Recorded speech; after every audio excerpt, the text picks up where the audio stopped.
Hello. Although it's not a topic that I'm particularly knowledgeable about, I've decided to make this second blog post about personal finance.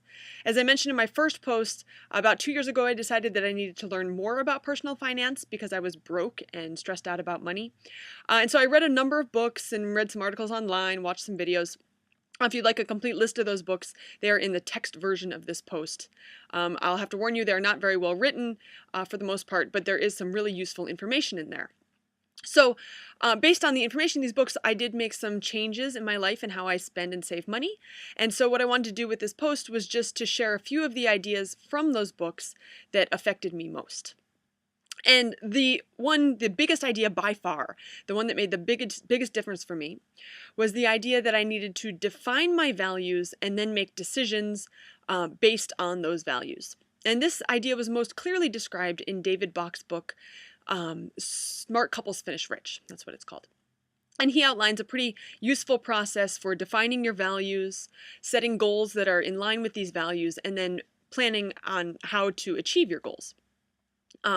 So I had never explicitly defined my values before, so I had really no philosophical grounding for how I made decisions in life. And I can definitely say, without a doubt, that I now make better decisions than I did, both financial and non-financial. So I strongly encourage you to take just a few minutes to consider what your core values are and jot those down. What was most useful about this process for me was that it helped me recognize when I was doing things that made me unhappy because they were not in line with my values. And it also helped me to see, how adamantly I disagree with a lot of the messages that we receive on a daily basis about what is valued in our society. For example, I do not think that physical appearance is anywhere near as important as advertisers would like us to believe. And similarly, I no longer accept violence as a form of entertainment. And I have to mention that this does make me a little weird in some ways. Maybe a little socially awkward even. But at least I feel really good about how I'm living my life. This process of defining my values was absolutely transformative and life-changing for me, for the better. And I now see how, if I'm not careful, I could inadvertently end up living my life according to someone else's values, which is just not acceptable as far as I'm concerned. Now, the other ideas that, I learned in these books seem pretty inconsequential in comparison, but I want to share just a few of them with you anyhow. Number one, David Bach refers to those little expenses that add up over time as an individual's latte factor. For example, maybe you spend money on a daily basis on coffee from a coffee shop. That would be your latte factor.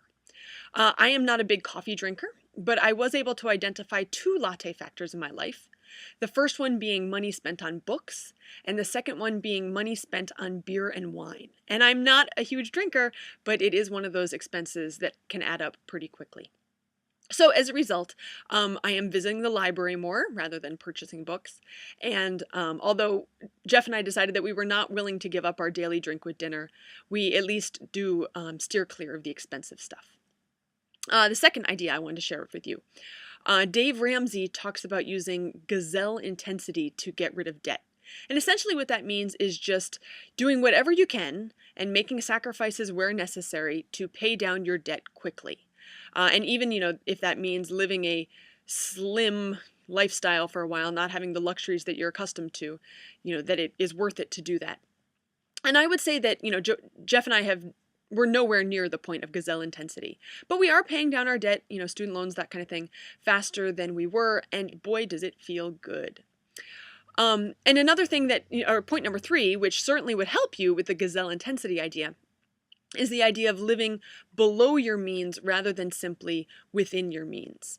And for most people, this would mean foregoing the quest to keep up with the Joneses. And personally, I've never been a big shopper or pursuer of fancy things, but making a conscious decision to avoid superfluous purchases and expenses feels surprisingly liberating. I realize that I just do not need or want all that junk that other people have. And that feels really good. So, last point, number 4. I really love the idea that going green can save you money. Shh. Sorry, the dog. We save a decent amount of money making green choices, both big and small. For example, we're in the market for a new car, and we will certainly buy a fuel-efficient one. And I also try to avoid driving whenever I don't need to.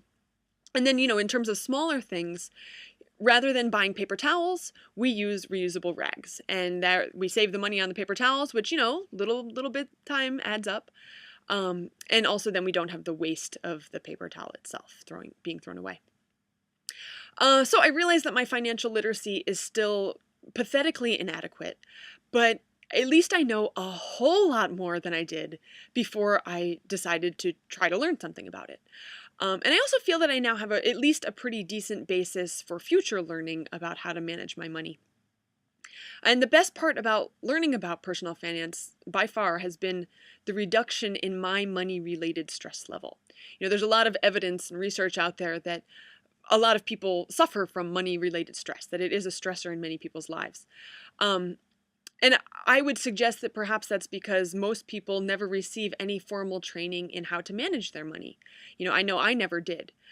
So that leaves it to most of us to educate ourselves, which is not an easy task, but I think it is worthwhile.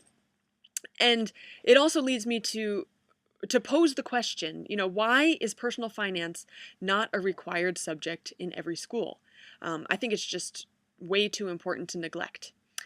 And I will leave you with that thought, with that question. Thank you so much for watching this, and happy learning.